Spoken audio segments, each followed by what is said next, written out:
Welcome to the realm of magic and mystery, classic horror and sci-fi. You are now entering the House of the Unusual podcast with your hosts, Eddie and Joe. Welcome all you cool ghouls and friendly fiends to the House of the Unusual podcast. I'm your host, Joe Pavlansky, and with me as always are my two good buddies, Eddie Guevara and Chuck Caputo. Gentlemen, welcome. All right, thank you. Welcome. Wait a second, Joe. I'm beginning not to like that. I wanted the Maestro mail order, man. What happened? The Maestro of mail order. Okay. The Maestro of mail And order the mystery. Yeah. Oh my Extra, God. read all about it. Eddie Guevara is the Maestro of mail order mysteries. Extra. There you go. All right, guys. So welcome to the podcast. And hey, Chuck, I did get your email about you watched West of Zanzibar, eh? Oh man, that was a great movie. I enjoyed it. Wow. I tell you what, that kept my attention the whole way through. I didn't even think I was watching a silent movie. Oh my good. You know what? And that was what, 1928, I think, right? 1928. Yep. Wow. I mean, my dad was born in 21. He was only 7 years old. I mean, that's hard to believe. I think the thing that caught my eye was that there was a magician in there, Frozo the magician, and it's weird. It was directed by Todd Browning, and right. if you jump forward about 3 years, he directed 31 or 32. Anyway, there was a Frozo in there as well, but he was not a magician. He was like a clown, like a circus clown. So that is weird. They used the same name, and it's spelled the same too. Phroso, Frozo. Isn't that strange? Wow. Yeah. Yeah, you know what? That's one movie I haven't got to watch yet. Freaks. There's a nice DVD set out there. Oh, I'm waiting to get. It has some commentary and everything on it. I want to kind of watch it that way and some behind. Get that DVD. I'm obsessed with that movie. I mean, I watch it maybe 3 times a year. I've actually built a magic trick around it, with the automatons, the Schlitzie, who was the circus performer, and Minnie Haha, which was the cuckoo bird girl. Like, I have actually built something with that. But yeah, that's an excellent movie. It was banned in 60 countries when it came out. Yeah, it was very upsetting. Yeah. But I tell you what, I mean, could you imagine West of Zanzibar being played in theaters today? I mean, it would be, it would be banned outright. It would never make it because it's the product of its time. But man, it was a cool movie. It had magic in it. It had some elements of horror, adventure, and I tell you what, Lon Chaney, right? Lon Chaney did an excellent job, and Lionel Barrymore, they did an excellent job. And you know what? To look up the cast of different movies. If you look up the main actress in there, her name is Mary Noel. She had quite an extraordinary life. I mean, she died young, 45.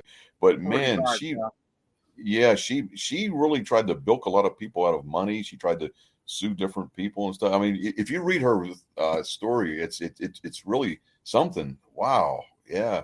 Yeah, she was good. I tell you what, another one I watched after that was The Unholy Three from 1925. Have you seen that one yet? No, I'm going to write that down right now. The Unholy Three. Unholy Three, 1925, because they did another one, I think, in 1930. Yeah, it was remade in 1930 as a talkie. But I tell you what, this is another good one, directed by Todd Browning, and it kept my attention the whole way through. I mean, it was phenomenal, and it was really cool because and you'll still have West of Zanzibar fresh. So how the ending of like the redemption of Frozo in the West of Zanzibar is kind of like you have a redemption in this movie as well. It's kind of like the same premise, but it's really good, and it has like that kind of what would you call it? Almost like a freak show setting where you have like a real strong man. You have like a guy that's a dwarf. You have the bearded lady. All this other, Oh wow! I'll definitely check that out, man. You know what? I taught her, from my understanding from Freaks, when he made that in 32 or 33, that pretty much ended his career. I mean, I think he was done. People didn't care for Freaks. Like I said, it was banned a lot, and they just turned him down flatly. I think it was banned in, like I said, 60 countries, and I think the United States, even the UK. Just in recent years, I think you were finally able to view it. I don't know knows? But it wasn't all that long ago, maybe 20 years ago or something like that. Yeah, I know it was banned in a lot of places, and yeah, it's one of those ones I really want to get to and check it out. But I tell you what, I'm happy I watched these last two, West of Zanzibar and Unholy 3, and I think this weekend I'm going to watch the 1930 version to see Yeah. what that's about, because what's it called? Lon Chaney plays in that one too, so I want to see kind of like the differences in it. But yeah, Unholy 3, it's great. It's a little bit longer than West of Zanzibar, but it's a phenomenal movie. I mean, he plays great characters, all the way through. Oh man, is it true when Lon Chaney played? What he was the Phantom of the Opera, right? Yeah. Is it true that he didn't really wear any makeup, that he could like distort his face naturally or something? I read, or is that like an urban legend? I know we're going to talk about some urban legends later on. Is that an urban legend or something? That's an urban legend, man. Yeah, okay. He did. Yeah, he did all the makeup and all that. It was actually if you read about it, a very painful process of how he did like the mouth, where he had like fish hooks and fish wire in it. Oh, really? To the back of his head to make it look in the same thing. I think it was either on his mouth or his nose. I can't remember, but it was really painful what he went through on it. There's some photographs on the internet. You could see that he's holding his, which I think went for sale for almost $1 million in Sotheby's. The original, he had like a briefcase, not a briefcase. It was kind of like it looks like old tool case, like a tackle box, like a fishing. Yeah, right, a fishing tackle box, and he has all the makeup there, and he was able to do that all himself. That's why he had the nickname the Man of 1,000 Faces. Now, okay. I haven't gotten to see the movie. In fact, when Chuck told me about it 2 days ago, I was gonna watch it. I probably considered doing that tonight. But I'm gonna tell you guys, when it comes to Lon Chaney, though, with the way, I think the way he did the Phantom of the Opera, when the light hits him like that, his mask gets torn off. Oh my gosh! I know that Joe told me when he was little, he saw that and didn't sleep for 5 days. Oh yeah, no, that was last week when I told you that. Oh, last week. Oh, okay. Yeah, that was a face on him, boy. He did a good job. Oh my goodness. Yeah. That was a face only a mother could love. Yeah, that might be pushing it. I don't know, but that was a face. Yeah. So hey, Chuck, what's been new with your magic stuff? How's all that going? Any shows coming up? Yeah, keeping fairly busy. Some of the assisted living places that I perform at, they're kind of requesting that I wear a mask or I stand behind some type of a plexiglass wall, they're saying now. So so if I have to choose when I'm performing, I'm going to do the wall, because I don't like to. I mean, man, when you're wearing a mask when you're talking and everything, it kind of muffles your voice. Right. People can't hear you. I mean, I do wear it.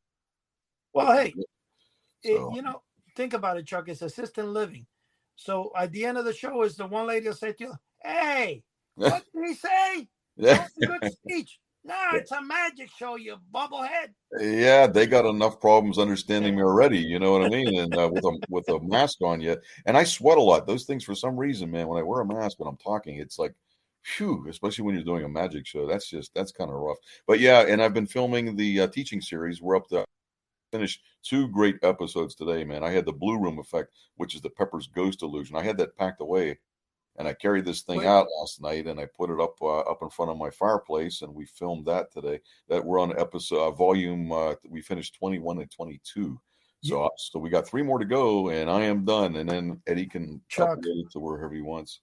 Chuck, you know what your Blue Room photograph made me reminded me of? What's that? You ever seen the what do you call it, SpongeBob SquarePants, when under the ocean is a giant clam? You know, the mouth is open of the clam. Oh yeah. That's exactly what that thing reminds me of. I don't know why, but yeah. Well, the thing is, check this out, Joe. Chuck told me earlier yesterday, when I told him, let's film the 25 lessons, whatever. He actually did it in one day, all 24. Yeah, didn't eat or sleep, right? I tell you what, they're pretty strenuous. I mean, I have to make things set up properly, and so thankfully I've many books on magic and everything, so I took a lot of notes, and you know what, so I got a pretty good repertoire, of every type of magic that's pretty much imaginable. So I think it's going to be an excellent series. I mean, this is for like anybody that wants to get into magic. Even if you're a professional, there's some things in there that I guarantee that you haven't seen before. So it's a really cool. when you're talking about magic, I came across something today very interesting in one of my in my closet. Didn't even realize I had it. It's a book from Houdini. It's actually it's called Houdini Escapes by Walter Gibson. Oh, I'm familiar with that. Yep. And it's copyrighted 1930. So it's a first printing of the book. It's in really good condition. That's a good book. That's an excellent book. I tell you what, I've always admired escape artists. That's one branch of magic that I never got into. I think I told you, Eddie, when I was a teenager, I was playing with a little bit. I handcuffed myself behind my arms behind my back, and I put the key behind my ear. The first thing you have to do is bring your legs up through your arms so you can bring everything to the front so you can see what you're doing. So when I was slipping my arms past my rear end, I slipped, I fell, and I landed on, and they were ratchet cuffs, and they got real tight, and I couldn't do anything. So I hobbled down the steps, and my parents are watching TV, and I said, behind my ear, there's a key. And my dad said, what are you talking? I said, I can't get out of these handcuffs. Oh, so he opened up. He was making fun of me for years after that. Yeah, so that was my first and last episode with escapes, So I kind of admire, what escape artists. I mean, I'm actually friends with a lot of them, and they go through a demanding regimen. So you should have talked to Joe first, because Joe did an escape artist job too when he hid behind the TV. I mean, behind the sofa, and he hid from his mom to catch Santa Claus.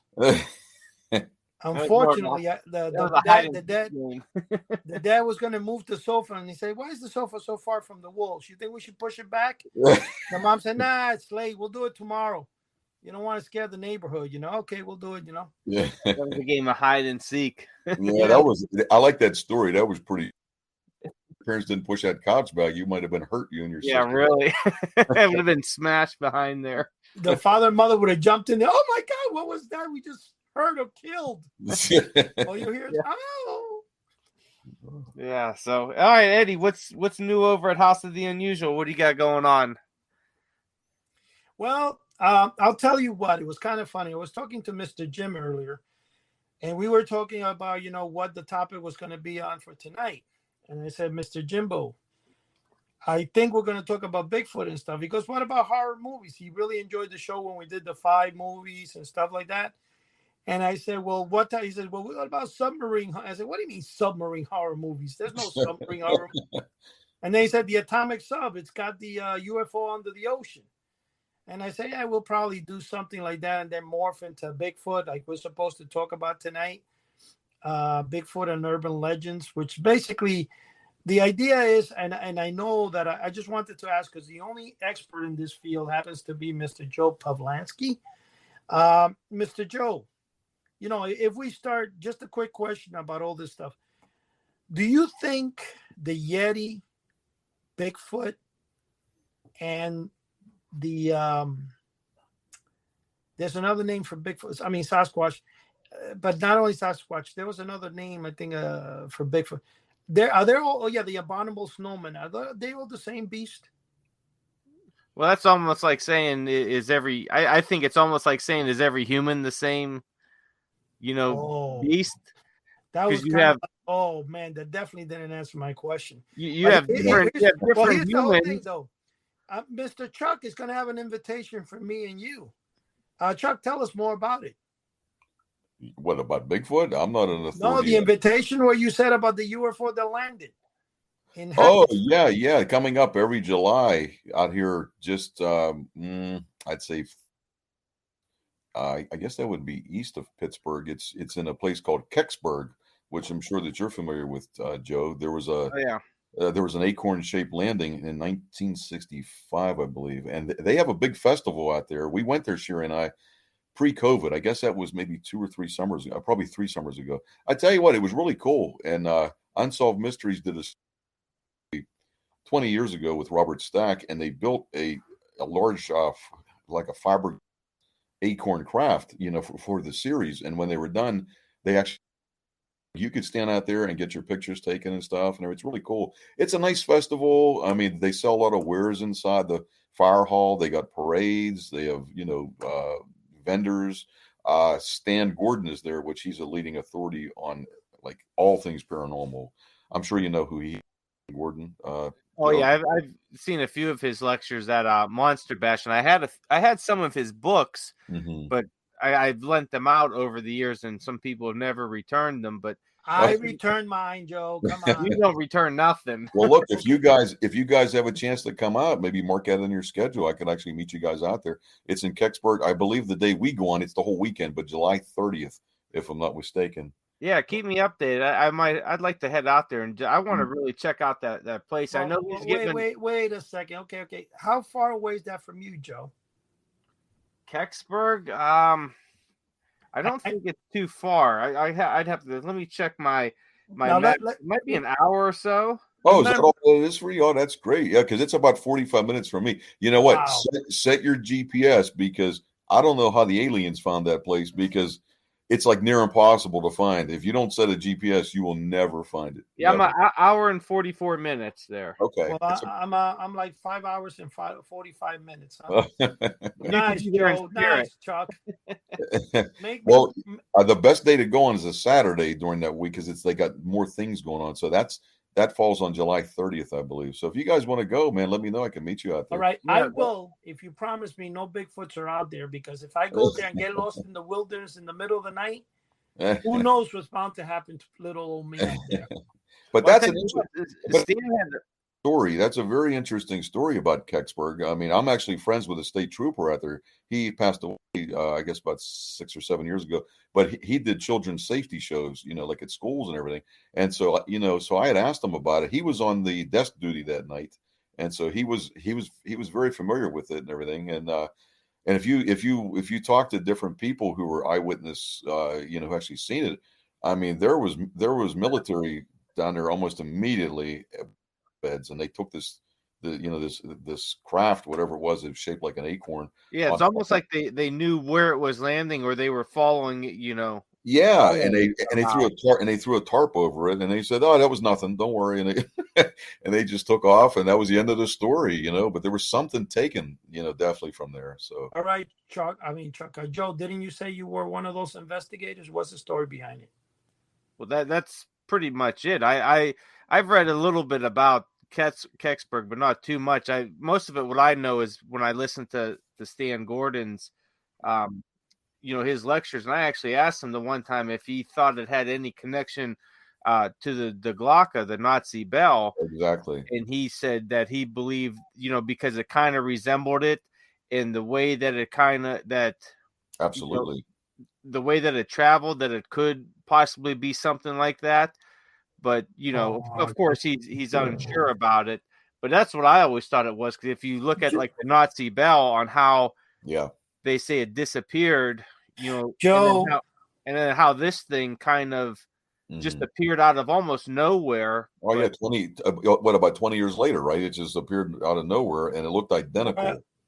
Well, here was Kecksburg. I got to tell you guys something here, okay? Which I'm kind of surprised here from an investigator of UFOs that, couldn't give us any more information. Joe, they're not going to get you for it. You can tell the truth, Joe. Do you have aliens in your house, Joe? Yes. Okay. Well, Joe, the thing is, Kecksburg was 65. So, yeah, Chuck, that would have been about 20 years. About 20 years later. Yeah, because what I think that the Glocke was about 43, 44. So roughly. Yeah, and they actually have the remnants of the bell, which is the Glocke in Poland. The actual cement foundation is, and there were some strange things. People said there was an acorn shaped craft that was chained. It was almost like a tether, and they were spinning mercury in its centrifuge, So somehow the Germans, I mean, like, they were way ahead on technology, man. They were experimenting with time travel. You know what? Einstein proved that time travel is possible. You know what? I kind of keep an open mind with this. If you go back to the Rendlesham Forest thing that happened in 1980, Colonel Jim Peniston was one of the first people there, and he actually touched the craft. Yeah, I got to meet him too, and and so what did he say? That he telepathically got an image, supposedly. So what they told him, like the people on the craft supposedly told him, was that what you're looking at is you in the future. So that's a prevailing theory. You know what? That these aren't actually beings that elsewhere. Like we're looking at ourselves in the future. You know what? Like maybe they went through some type of like an atomic blast or something, and they're different or something or what have you. I mean, hey, I'm open. I'm open minded. I mean, oh yeah, like I'll entertain a theory until you could prove it wrong, exactly. or you could prove it right. But yeah, there's a lot of theories that it's from the future. But and I know that he got like a download of like ones and zeros, and they exactly. He got the binary. Like just scribble was ones and zeros, right? Yeah, 0, 1, 1, 1, 0. And years later, he had a computer guy put it through the binary system, and it came out that we are travelers. We're searching for whatever. I can't remember. You'd have to find the exact words online, but that was awesome, wasn't it? Yeah, that was interesting. I got his book too, and I've read through the book. Well, this was years ago, right when it first came out, and I thought it was really interesting. His absolutely his thing, and he even had at the conference a kind of like a little model of what the craft looked like, and it was like almost like a 3-dimensional black triangle type shape. It was really interesting, almost like a pyramid. Almost like a Wait a second. Whoa, Joe. Wait a second. Isn't that the one that they say that they have the aurora? They're supposed to be triangular. No, the aurora T flat. This was more of like almost like a pyramid shape, but it had round corners. It was almost like black plexiglass, wasn't it? Shining like black. Yeah, something like that. Yeah, it was real weird. The Aurora TR3B, that's flat, and then flat. on the underside of it, on the corners, it has like orange lights usually. Right. You seen one? Yeah, I actually seen 2 of them, which they were. I still don't know how there was no more reports on it, because they were probably 500 feet over a hotel when I was driving, and there was 2 of them, and I was like, what the heck? And it was the flat black with like a dull orangish light by each triangle. By the time I was able to turn around, because there was a barrier on the interstate, they were gone. But I think that it was real close to Vienna Airport. And I had heard over the years that there's like a secret hangar there. So I don't know if they went to the hangar, or I've also heard that the TR3B and, any future, models of that, they have like capabilities of almost like stealth, where they could pull light from the other side to make them, appear invisible. Right. So that could have been it too. But yeah, it was really cool to see it. It kind of reminded me of like a stealth bomber almost. But wow. Well, tell you what, now that you brought that up, I got 2 topics about that. Okay. One is they invented an invisible cloak, which is kind of like a cloak. It does the same thing as like Harry Potter, where you put on and you become, and the way it does, it reflects light from behind. And when you look at it, you can actually see the actual cloak online in YouTube videos. It looks like the person within the thing is invisible, because all they're doing is diffracting the light from behind. Yeah. And they also experimented, I think about several years ago, they actually were able to do like teleport, just like they do in Star Trek, where the people they were actually able to do that, but with an actual light beam. So they were able to teleport the light beam from one side to another. So that's not science fiction no more. They actually did that a while back. Now, sure. In 1982, 83, I remember reading in a Popular Science magazine, or better yet, there was a commercial for people to subscribe to Popular Science online, and it would show a picture of the stealth bomber, I think it was, or the other, and it said, the stealth bomber, does it exist or not? Or is it whatever? 20 years later, I remember the article in the newspaper that the United States had the stealth bomber or stuff for over 20 years, and they were experimenting with it, and people were confusing it for UFOs for years. Well, sure. So they did have it. So the Aurora model thing, I wouldn't be surprised they've had that for some time now. Yeah. But I just got to ask Joe, you didn't have any of that wine I sent you before you saw it, did you? I never drink wine. Okay. Just want to make sure. So he sticks to the hard stuff, whiskey right there. Oh, then he probably saw the bell-shaped one too. Yeah. I drink. You know what? I drink the wine. I'm Italian, so that's. Hey, there you go. Hey, Chuck. You were talking about Stan Gordon. I read. a few years ago in one of his books. He had, because he compiled a lot of and now these were all from just Pennsylvania, but he compiled a lot of the stories from Pennsylvania, and he was real close with a lot of the police departments and state patrols. So whenever they had a case, they kind of forwarded it to him. So there was one that really stuck out where a witness had seen this kind of saucer-shaped UFO land in a like a farmer's field that was surrounded by like what was it, like the chicken wire type stuff. And he said it was it was real bright. It was at night. It was real bright, and he's watching it, and this gray alien comes out, another one comes out, and they're standing by the bottom, and then he hears something over to the side, and here comes two Bigfoot type creatures. They walk over the fence to the spacecraft. They disappear in the light, and then the two grays go into the craft, and then it takes off. I always thought that was a really interesting, because a lot of people say, well, are these Bigfoots, No. They were slave beings from it, or is it Eddie Guevara running around? No. They were Gort. They were two Gort robots. I saw them. They're not Bigfoot. They were Gort from the day the earth stood still. They came back to test us out. Oh, Joe, man.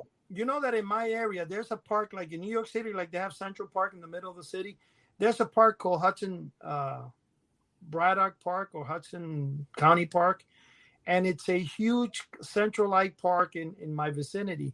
And in 1984, 83, 84, they claimed that a UFO landed there in the middle of the night.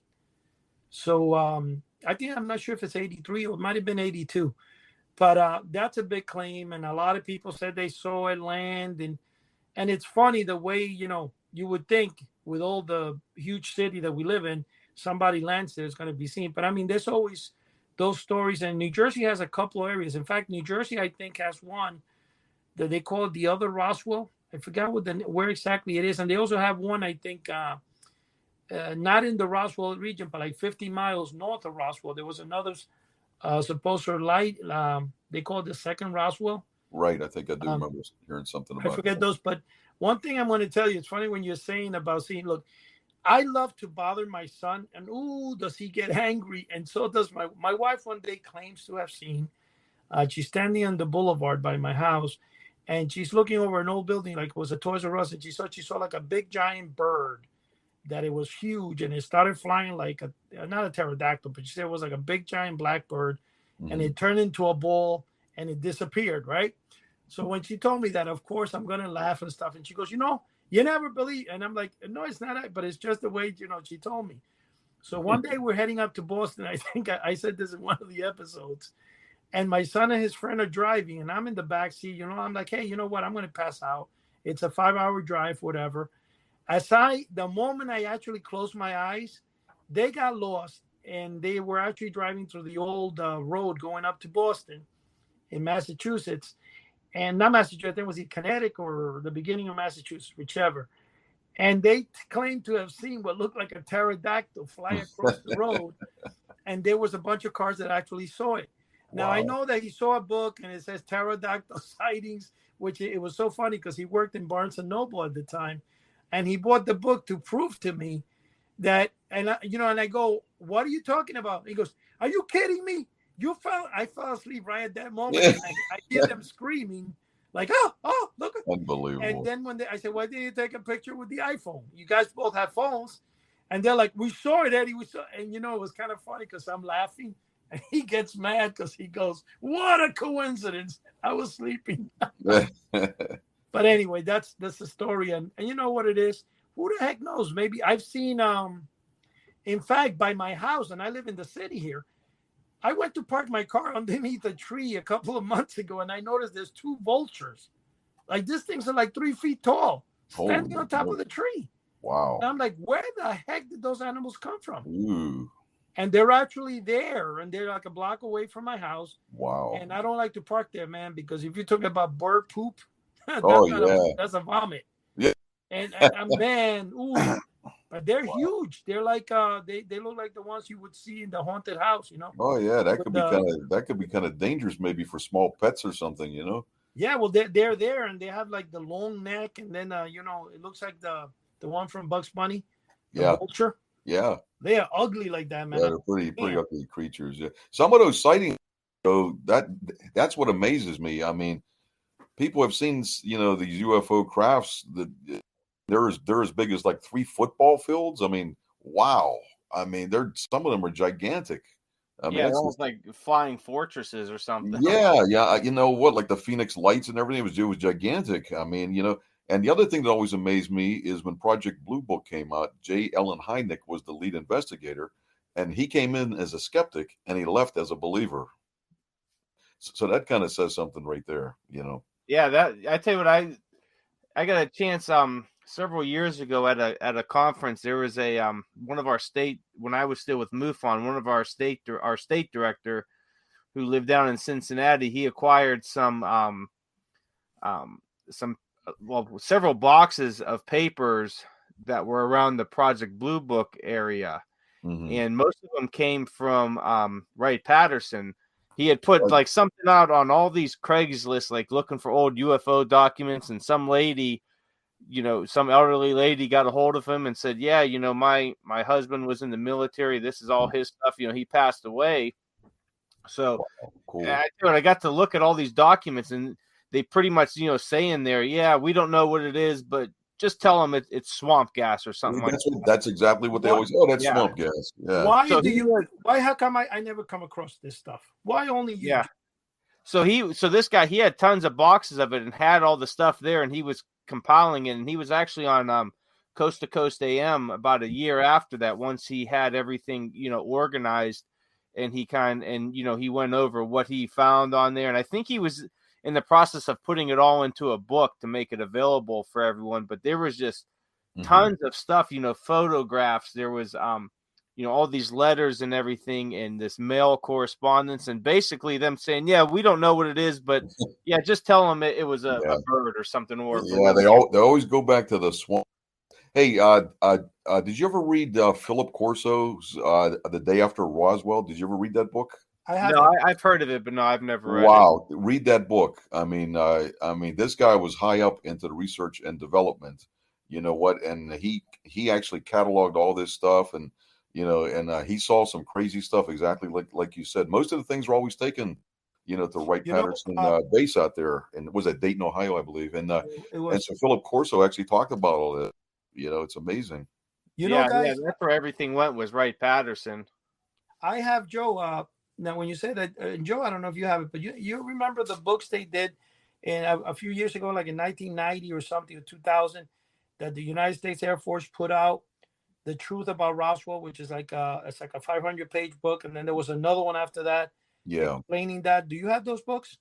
No, I would never buy anything from the military. I don't trust anything that they put out. It's probably all lies.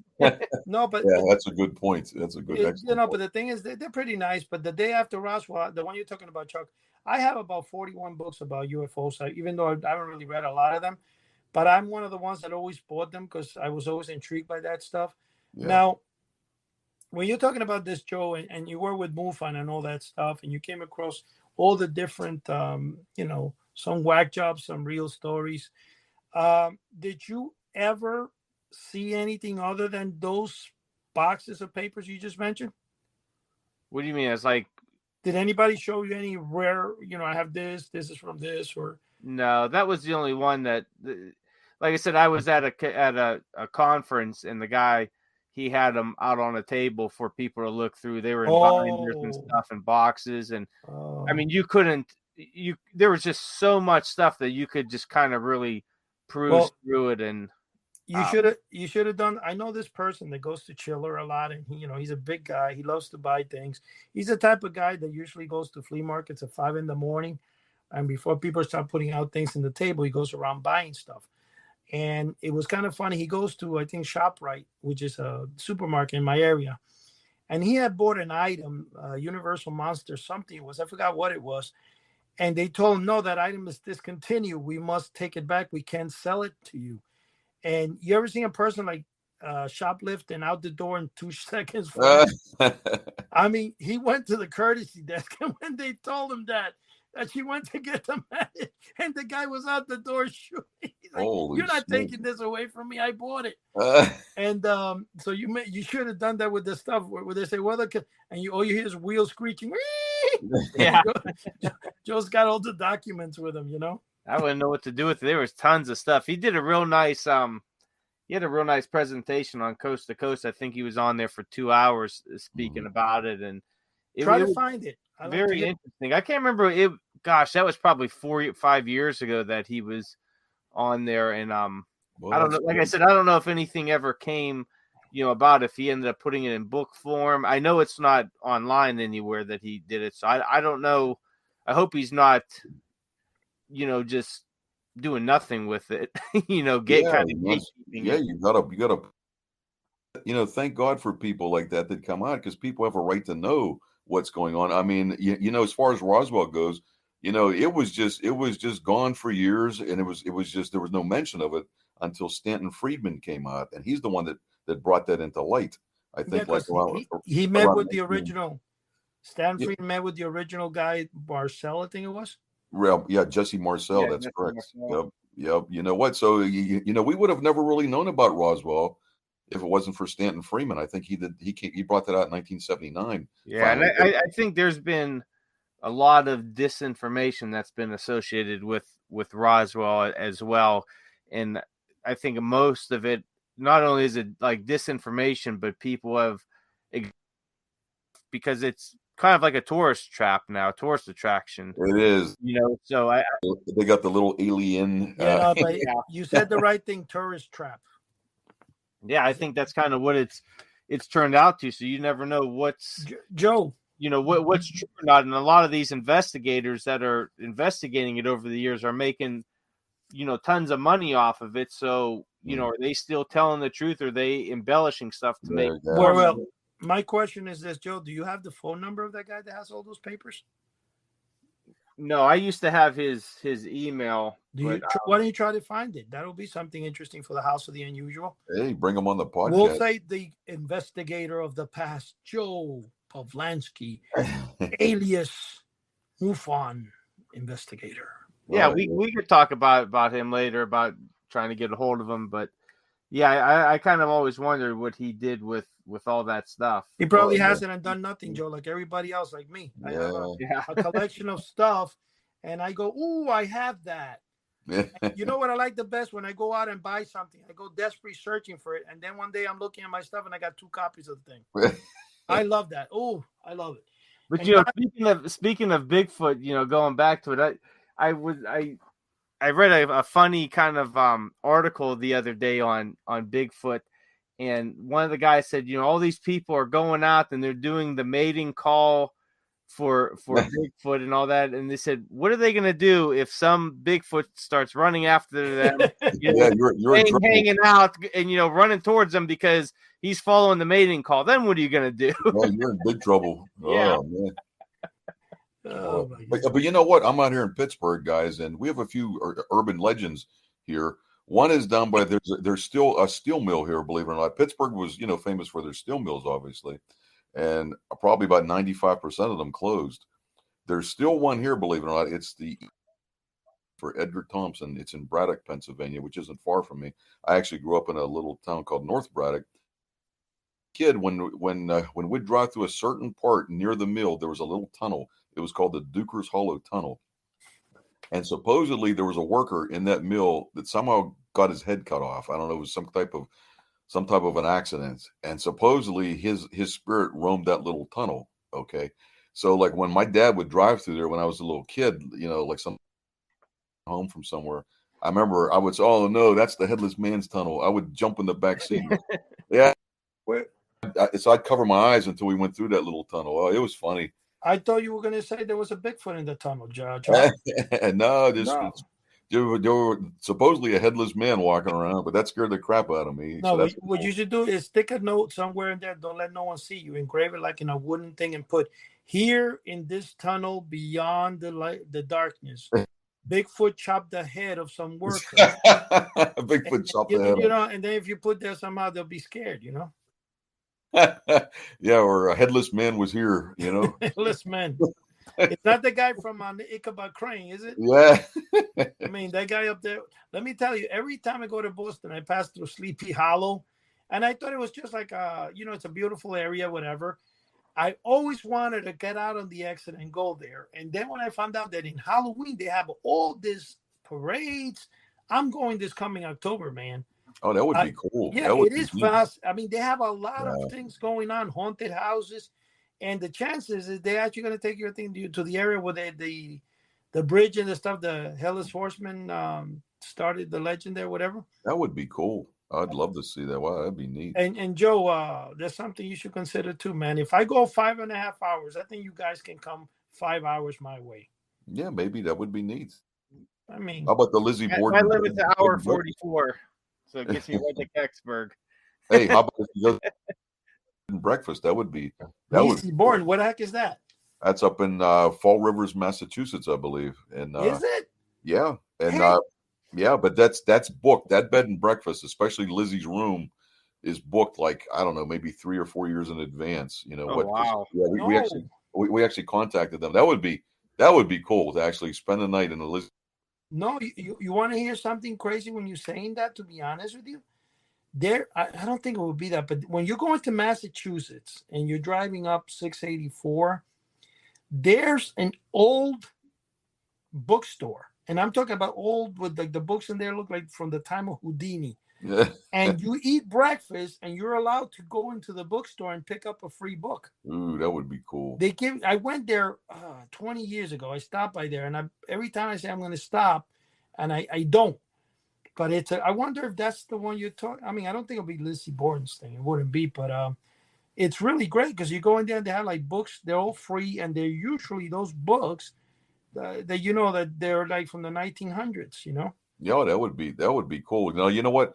We're supposed to. My wife and I, God willing, are supposed to go to Key West this summer for a few days, and so I want to go to that East Marchatello Museum. I think it's those lines. But this is where there's a doll. It's called Robert the Doll. So if you want to see something pretty freaky, the doll. Some guy owned this doll back in 1912, 1916, and supposedly, people saw this doll would run from room to room, peek out the window when no one was home and stuff. So this doll is still on display there. It's like I said, it's over 100 years old. It's pretty cool. So I'd like to stop and see that. I'd like to see the Hemingway as well. That'd be pretty cool. Yeah, but what happened? How come the doll has to move from place and display? I don't know. They got him in a plexiglass container. Maybe that zaps his energy. You know what you got to do? Go in there. Don't let no one see you. Tie an invisible control line to it. Then ask the museum curator. Say, "Where's the doll?" And then when you come, you pull it up, and the museum curator will probably leave the premises, and you'll be there, and you can take the doll. That'd be hilarious. You'll never know. Joe, do you have a miniature doll over here in your room, Joe? Come on, tell us the truth. Dolls are freaky, man. I don't know, man. Do you ever remember like those ones from like the 40s and 50s where they were kind of, maybe about 3 foot and they were like almost like lifelike and those are like weird. I remember my grandmother used to have those in her room that were my mom's from back in the 50s. They're terrible weird, looking, man. You know what? I'm gonna send you one, Joe. My wife used to collect dolls and put them in the sofa and stuff. And I got a bunch of those expensive $100 and some dolls that look real, and they're bothering me, man. They're in my storage. You're bothering me, bro. Yeah, you could keep them. Yeah, I don't want them. You could put it in your living room. Look at it each night when you watch those silent films. They're more. I could just stare at those things for a while, and they're more creepy. You don't know if they're going to jump to life or what, man. No, you're right. Dolls are creepy. Like even when I pull the ventriloquist figure out, certain people I can't stand those things. Well, that's how you do the House of the Unusual, man. I sold my ventriloquist doll inside a trunk. Yeah. Yep. Yeah, you see it like that. What was that? There was a Twilight Zone where the ventriloquist doll comes to life. Wasn't that the one with Willie Money in it? No. It wasn't it was Billy Money. If you made him angry, he turned you into a Jack in the Box. I think it was. Oh, sure. That was on Maple. No, that was one of the the monster where he would say you're a bad, and then they throw you in the cornfield. Yeah, that was cool. No, the one I'm talking about is they say but you would turn into a Jack in the Box. Right. I Yeah, don't know. I can't remember that one. The one I'm talking about was episode 98 called The Dummy, and it was about the ventriloquist. It's real freaky, man. I they've really copied that over the years. I think oh, what the heck was it? Tales from the Crypt, I think, did something along the lines of that one, but it was really it was a creepy freaky, looking. man. You know, if you ever get into ventriloquism, what you got to do is just remember this. If you ever sit the doll in your legs and before you put the arm inside the doll, it starts talking to you, you leave. That's all you got to remember. You leave. Don't answer it. Just leave. Yeah, just leave. Yeah, throw it on the floor. Yeah, you can keep those dolls, man. That's something different. And I tell you what, there used to be a lady in my city, and she passed away a few years ago, but she was real into to dolls. She actually built, it was like a double car garage sized place next door to her where she made custom dolls. And I tell you what, she made very very nice ones, and they were high in demand. And she would do everything from hand. I mean, everything was her own molding, her own, everything. And I tell you, they were actually very nice. And however you wanted them dressed up, she would do them. And I mean, they, dolls are creepy, and, but the way she did them, I mean, it was definitely an artwork, and she was a master of her craft. And they were just really cool. And people would come from different states and all that to get dolls made by her. But like I said, she passed away maybe about 10-15 years ago. There's two dolls, there's two creeps that collect dolls. One, they're dolls like that, and the other one, they're inflatable. I don't know which of the two is worse. Yeah, that's true. But there's an island somewhere, Joe. I don't know if it's in Mexico. I can't remember exactly where, but there's an island of dolls where they're all nailed to the trees and stuff. Yeah, I've seen that before. Yeah. Ooh, is that place freaky, man? Because you know what? I think Josh Gates is his name. He went over there and checked it out. And just as he's talking, he's pointing to a doll nailed to a tree. The eyes opened. I mean, they opened. He goes, "Whoa, is this freaky or what?" Oh, it's unbelievable. Yeah, I'm reading it now. It says south of Mexico City. That's it. It's known as Isla de la Munsicas. I'm sorry, I butchered that, but yeah, the island of the dolls, and they're all just there's tons of them everywhere on trees, and that's weird. Well, that's the one place I would not want to visit. Could you imagine camping out there? Oh, no way, man. That to me at all. I would go there and take the doll and sell them on eBay one by one, make a fortune. Oh, they'd probably. I tell you what, if you could prove that it came from there, you would probably make some good money, because there's people out there that would probably buy them. But man, these things look. Isn't that a freaky looking place, Joe? Yeah, I'm looking at the pictures now, and they're just they're weird. I mean, like, who the heck? Another place that always freaked me out is the Villisca Axe Murder House. That's in Villisca, Iowa, I believe.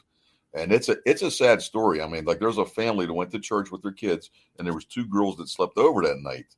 Boy, what bad timing. And when they come home and went to bed, somebody came in there with an axe and killed them all.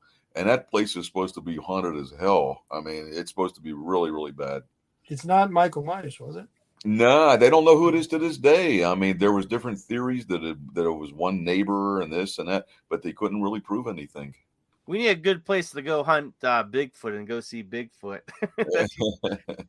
I always said, man, if I was out in the woods or something and a Bigfoot came on me, I try to offer him a beer and just hang out with him and, just sit there and have a beer with him. And, he'd like, hey, like that commercial where like a commercial, it's hilarious. He says, hey, he calls him Bigfoot, and he goes, oh, my name's Jeff. The biggest story. The biggest story about Bigfoot, I think it was when I used to work back in the hospital. There was a guy in internal audit. He was an older guy in his late 70s. And one day I put out the first Ghost Ship Times back in the day. And I put it out. And there's a story that actually Dave Horace I put together about some guy who in northern the state of New York, up north, he visited every week a family of Bigfoots and whatever, and he had a tin can with some hair in it. I don't know.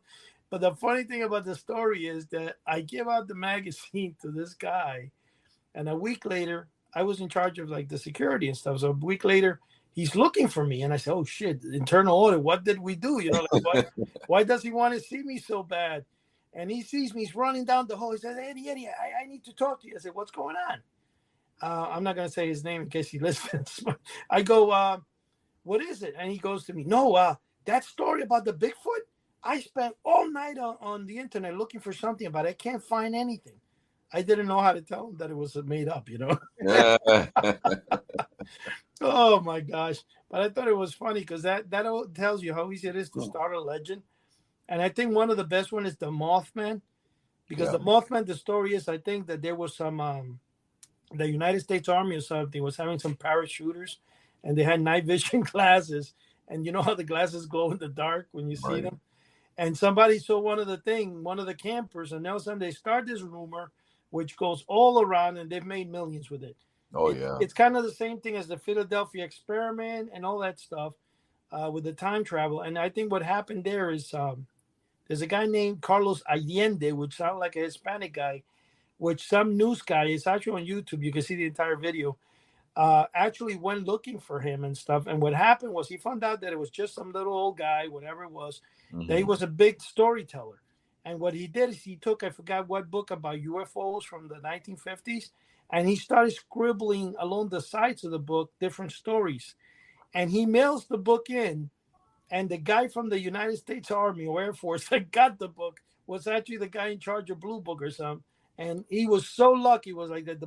And he started the Philadelphia experiment legend, which to this day they've made, I think, 4 or 5 movies based on that subject. And if for people out there that don't know, the Philadelphia experiment is, and I believe there was a ship in Philadelphia or something to Delaware or New York, New Jersey, whatever, where they say that the United States was experimenting with invisibility using magnetic fields, that it disappeared for 30 seconds and came back. And they said that the crew that was on it actually was embedded into the steel hull of the ship. Now, the ship is called the Eldridge, which was a United States battleship, which today in present day was sold, I think, to South Korea or the Philippines or something. Is now like a cargo vessel, but it's still in existence. But the original Eldridge, my friend, you get photos of the Eldridge where very few are in existence, and you're going to pay top dollar just because it was involved in the legend. Let me ask you, Joe, in your investigation, did you ever use like a flare gun? You know, which is that's an acronym.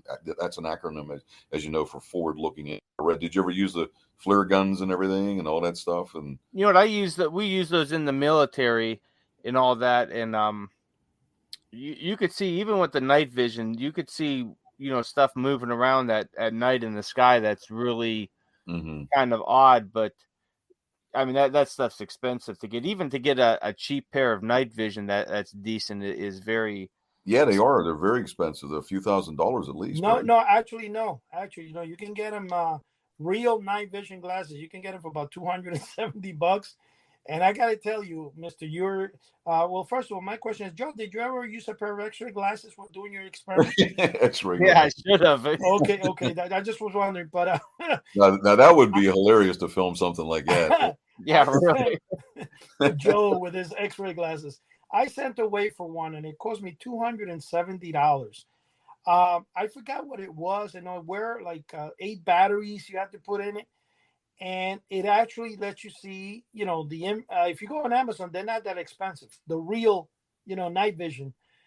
This was like a goggle you put over your head like a hat, and there were the ones like the arm. There's also some that go for $600.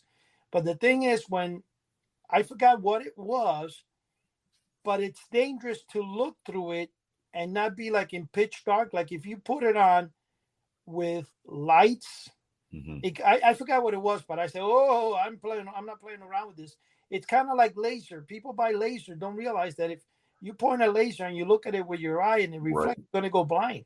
Yeah, that's for night vision. If you're standing in a room and somebody turns on the light, it's gonna blind you and it's gonna burn out the night vision. But just like with anything of technology, you could get a 200 pair $200 pair of night vision, and you're going to get what you pay for. You know, when Joe, it was good, man. The night vision that we used, you know, I could read a book at night from 20, 30 yards away. That's how clear it was. And you know, when I've seen people that had the $200-$300 night vision, and they're, you know, if people don't know, you know, the different night vision types out there, you would say, oh yeah, that's a great pair, but it's, you know, it's like anything, you know, with technology, you'll get what you pay for. There you go. Oh, so you mean to say that I had to read the book at 20 feet instead of 30 feet away? Come on. Yeah, I can tell you, I mean, if you want to screw around at night and look at the sky, yeah, $200 pair of night vision's great, but it's, you know, what, like anything, you're going to get what you pay for. Joe, it was $277, okay, sir? That's still expensive, though. That's expensive for me. No, I returned it. Big House of the Unusual money. Well, I used the Monopoly money I have from the toy. But yeah, it's cool if you get a decent pair of night vision and look at the sky at night, then you could really see some cool, and you'll see stuff moving around. And yeah, it could be satellites, you know, comets, whatever. But every once in a while, you'll see some interesting things moving around up there. Okay, so if I get one, I put it on. There's nothing in front of me. I put it on. All of a sudden, I see some beast cross the street. I should just take him off and run? Yeah, I would. Okay. I don't know why you would see a beast across the street. It might be one of your neighbors, Eddie. I don't know. Yeah, really. Yeah, running around. We have you know, I want to mention something that House of the Unusual has been working on, and I made kind of like stuff, but I think it's almost ready in the next week and a half, 2 weeks. But I have ready for this coming up the interdimensional glasses. Ooh. Joe dreamed always of seeing, and he always dreamed of having his own X-ray specs. And then when he put them on, he realized that he didn't get to see the stuff he was trying to see. And he was very disappointed when the girls were still wearing their dresses. Yeah. But anyway, Joe, with the interdimensional glasses, you'll be able to see the fourth dimension right before your eyes. I'm still trying to see the third dimension. Well, you'll be able to see the fourth one, but no. But in reality, I actually have been working on it. I'm just finishing the design. I do have the glasses already. I just need the design of the box and stuff. And I guess we're going to be producing that. And Joe, you will be talking about the all new interdimensional glasses, something never done before. First, by the House of the Unusual. All right. Sounds good. Well, hey, we got about 2.5 minutes here, so we're going to wrap it up real quick.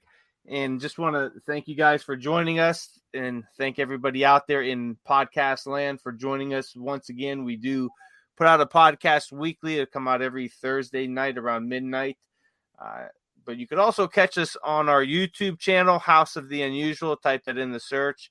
You'll see it pop up. You know, subscribe to our channel, like our videos, help us out there. We're going to try to get over 1,000 subscribers as soon as possible. Hopefully by this summer, you know, we'll reach that. Eddie and Chuck are always putting out some great videos, you know, several every week. So, you know, make sure you subscribe on that so you could get notified of when these new videos hit. Also, houseoftheunusual.com. We have a great forum site there that's free to join. Always some great conversation going on, and there are some really cool pictures of you know, items from people's collections on there. So always worth checking out. You know, don't forget to visit our friends also at c-monkeys.com. We have stupidcomicsmagazine.com, 1878press.com, and what else we got out there, well, guys? The other thing is that we don't forget, I haven't been bringing it up yet because I needed to be confirmed. Now apparently it looks like it's going to get confirmed, but coming up in a future, it's going to be obviously a telecast, but it's also going to be available through our podcast. But we're going to be interviewing none other than the famous Teller from Penn and Teller. So right. The title of the podcast will be Teller Speaks. That should be coming up pretty soon at the end of February. Don't know the exact date yet, but I think that's a big plus, Joe and Chuck. I mean, it's all courtesy of Chuck, by the way. Chuck being world famous and renowned, people respond to him, you know, and that's how he get the fame to us. Oh, hey, I'm just, you know what I'm looking for a great guy. He's very intelligent. I mean, man, it would be great to talk to him. Yeah, You and know what? I'm a huge fan of his. yeah. Other than that, the other things that we have coming our way is we're going to continue to grow. We're going to continue to expand, and it's just just keep listening to us each and every week. And Joe will always be there. We'll never have Joe out, and Chuck will be coming up with new devices to scare you. And I will start doing some broadcasts. I know Chuck has been on the YouTube channel. All right, guys, we got 3 seconds left, so we have to bow Well, out. goodbye. God everyone. bless everybody. All right. Hasta la Goodbye, vista. everybody. Thanks for having me. God bless. Bye.